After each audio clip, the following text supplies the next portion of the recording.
I'm filled with admiration for you and deep gratitude for you about the great contributions you've made to the most needy people on earth. I seriously considered calling you and asking you to do a portrait of me. Those bathroom sketches are wonderful, but at my age, I think I should keep my suit.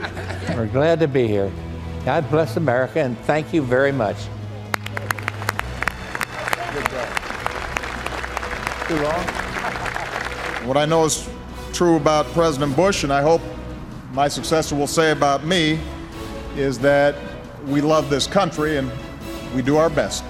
Whatever challenges come before us, I will always believe our nation's best days lie ahead. God bless. All the living presidents joining the opening of the Bush Library. He's given everyone a chance to reassess the Bush legacy. This week, we're going to debate that in a little bit on our roundtable. Let me introduce everybody right now, joined by George Will, as always, Democratic strategist Donna Brazile, former House Speaker Newt Gingrich, the outgoing mayor of Los Angeles, Antonio Villaraigosa, and ABC's Matthew Dowd. And I do want to get to that in a little bit, George, but let me begin with what was happening all week long at the nation's airports. There were long lines, and as we learned, the sequester had started to kick in. Air traffic controllers started to be furloughed, created a debate on the floor of the House over how to fix it. We're here because of a colossal failure of leadership and the ability to manage resources. How can we sit there and say 4 million Meals on Wheels for seniors? Gone. But that's not important. George, the president and Democrats had insisted that there had to be a comprehensive solution to lift the sequester. Boy, you saw Congress act in close to record speed. The furloughs hit at the beginning of the week. By Friday night, a fix had been passed so the air traffic controllers can come back. The comedian Lily Tomlin has a character, the bag lady, who says, no matter how cynical you get, you can't keep up. Look what happened this week. 2 million Americans fly every day, so you can, in a very few days, you've got a real constituency of the irritated out there, but more important, 535 members of Congress fly regularly, and this was going to inconvenience them, which was unthinkable. So the FAA, having said this was all necessary because the sequester required it to live on the amount of money it had in 2010, now it was chaos to live on 2010 appropriations. Some whistleblowers within the FAA began sending out emails saying they were instructed that this had to be as painful as possible on the theory that if the government annoys Americans enough, Americans will say we should give the government more money. I don't follow the reasoning there. But the long and the short of this is, George, the sequester is now going to be here for a very long time because they're going to find ways to make it administered more rational. That means it'll be a Swiss cheese sequester, doesn't it, Donna?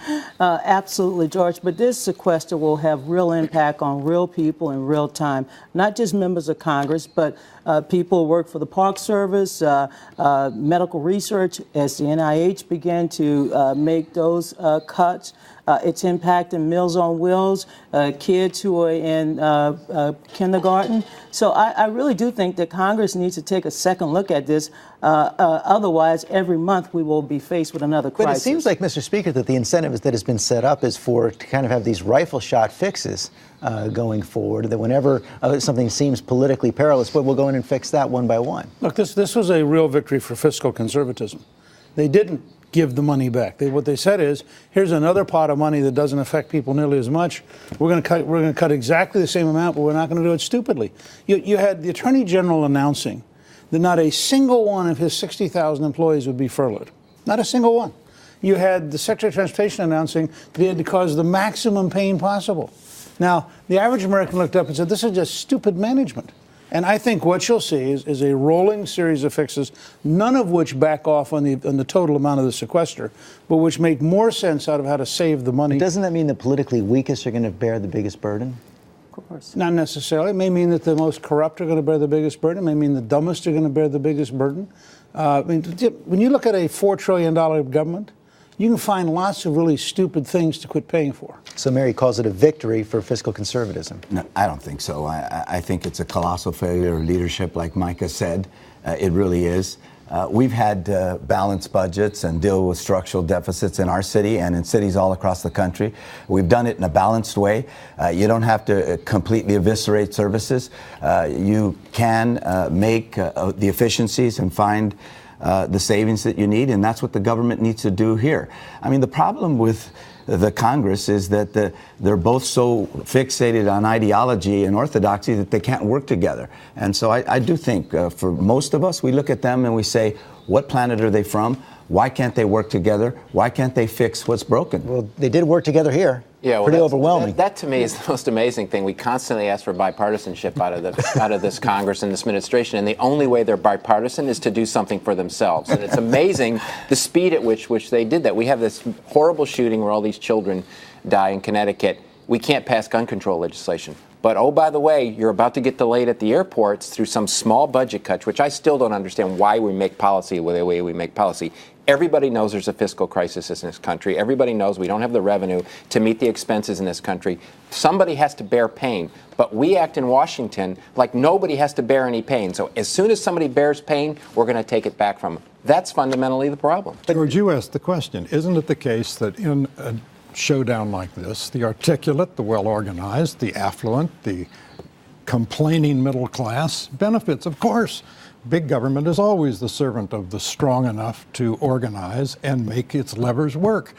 The 2 million people who fly every day are disproportionately middle class and upper middle class. They know how to complain, they know how to organize, and they know how to contact their congressman. And the long-term unemployed are going to see their benefit checks cut. By 11%. Those on Medicare will see their benefits reduce. And of course, this is going to have a real impact on GDP and job growth. Let's talk about the broader questions about the president's agenda and the congressional agenda going forward, especially in the wake of the Boston Marathon bombings. There were some suggestions early on after the bombings that perhaps immigration reform should be slowed down. Dan Coates on this program last week. Paul Ryan pushed back on that notion this week. We have a broken immigration system, and if anything, what we see in Boston is that we have to fix and modernize our immigration system for lots of reasons. National security reasons, economic security reasons. For all those reasons, we need to fix our broken immigration system. Mr. Speaker, what is going on here? You've seen the Gang of Eight in the Senate build up some momentum for comprehensive immigration reform, yet in the House, you've got the chairman of the House Judiciary Committee, Bob Goodlatte, saying, no, I want to move with single bills that fix discrete portions of the problem. What does that mean for the legislation going forward? I think the more people study the comprehensive bill, the harder it's going to get to be. I mean, this is one of those. Remember, we did this under Bush. We had the McCain-Kennedy great breakthrough. 800 and some pages, terrific press conference, and then somebody actually starts reading the 800 pages.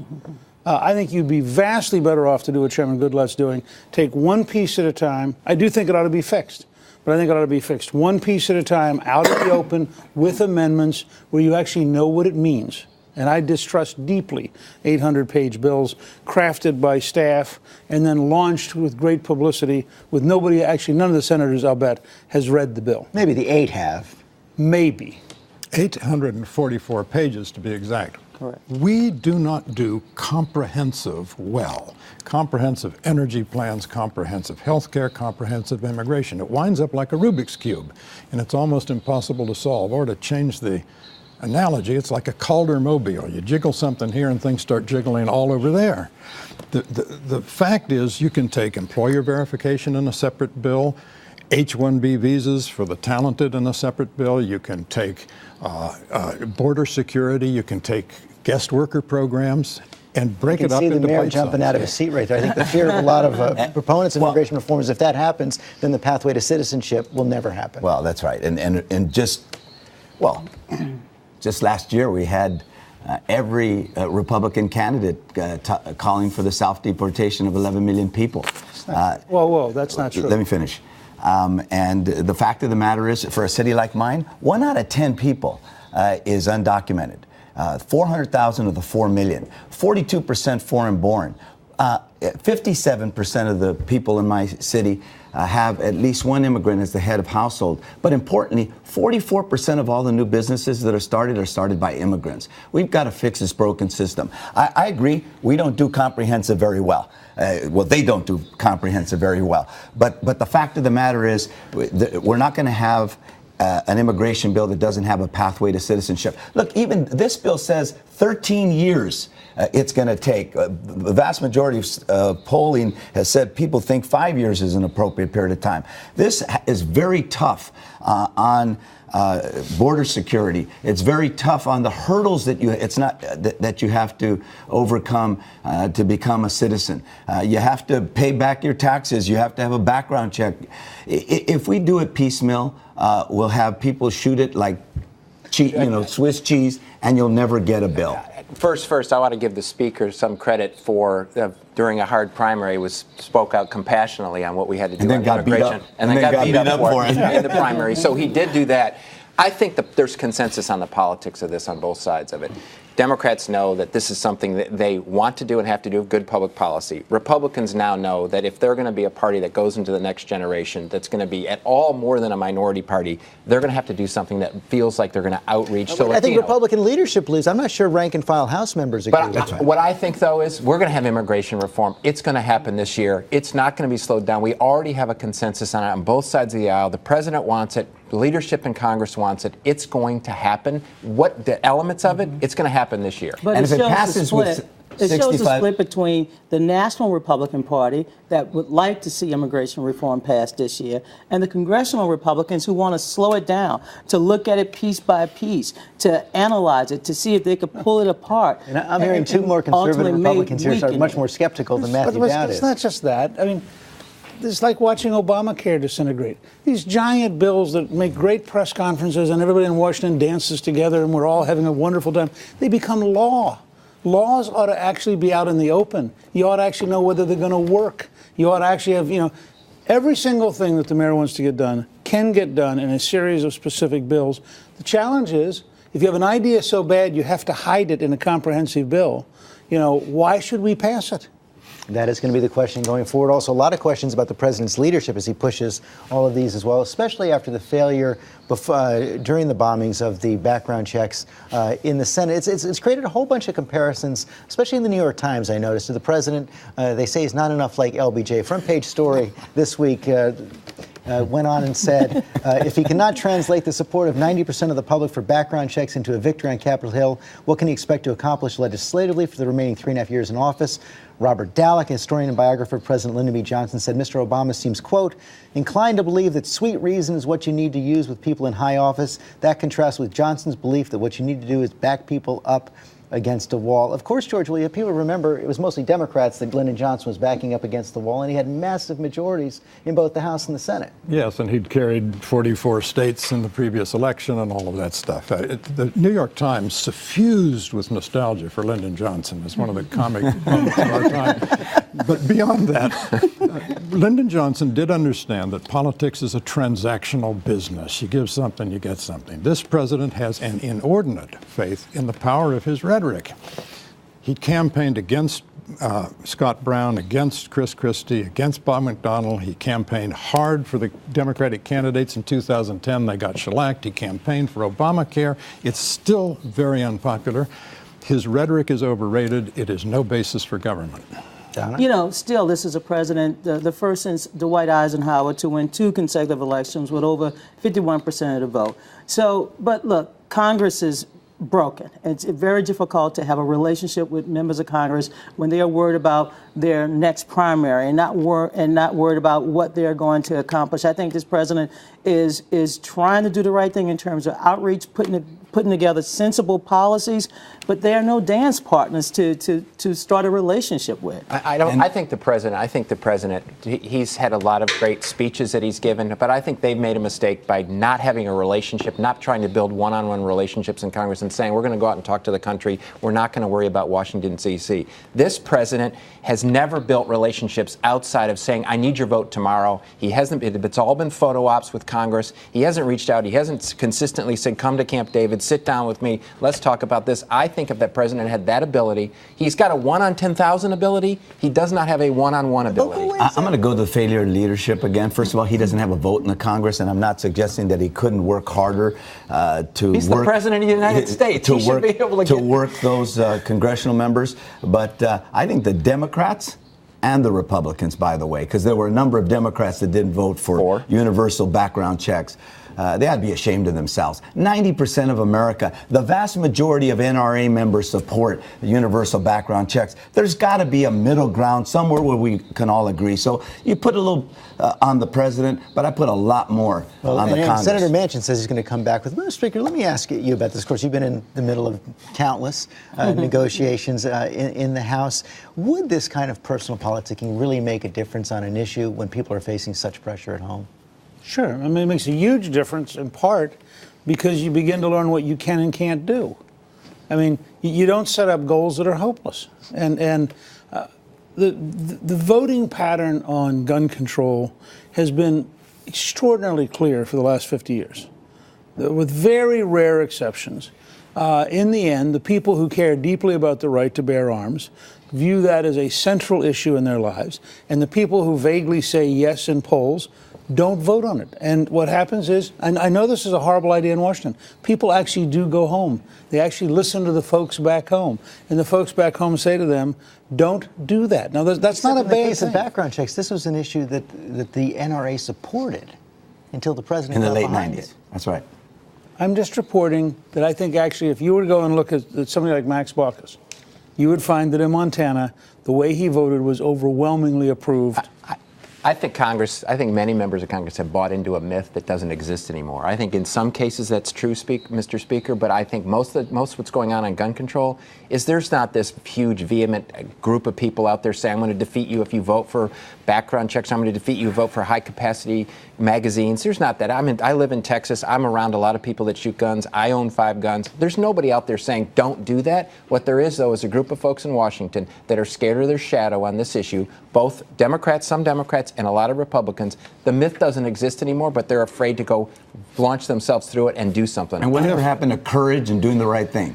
Notwithstanding where the popularity polls are. What you're saying is a minority stood up against an overwhelming majority and lacked courage? I thought that was the definition of courage. Second, the gun control measures would have passed if they bore any discernible connection to preventing something that was the cause of all this argument, which was Newtown. They never connected the measures with the problem. And that could be the biggest challenge going forward. We also saw all the presidents come together this week. All the living presidents come together. They open up the Bush Library. It comes at a time we had a new ABC News Washington Post poll this week that shows since he's left office, President George W. Bush's approval rating starting to climb, gone from 33% when he left office in January 2009 up to 47% today, sort of climbing back into respectable territory, George Will. Well, the American people want to think well of presidents and ex-presidents. The problem with the Bush legacy is the tensions within it. Arguably, his greatest decision was the surge, but the surge was to correct for the disastrous implementation of the invasion of Iraq, which itself never should have happened, we now know. Second, his greatest legacy are 2 superb Supreme Court candidates, the nominees, now justices. On the other hand, one of them came after a disastrous suggestion, Harriet Miers. In Afghanistan, you had an invasion you had to take, but you had terrible mission creep afterwards, and we got into the business of nation building.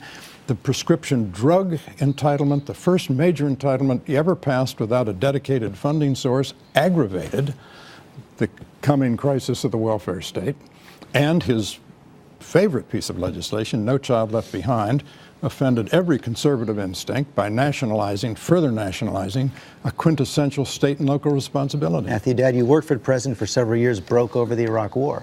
Well, yeah, and I was there for the first 5 years of the administration, as you say, broke over the Iraq War. I think it was a great moment. These are always great moments that happen with the 5 living presidents there. They pay respects regardless of party.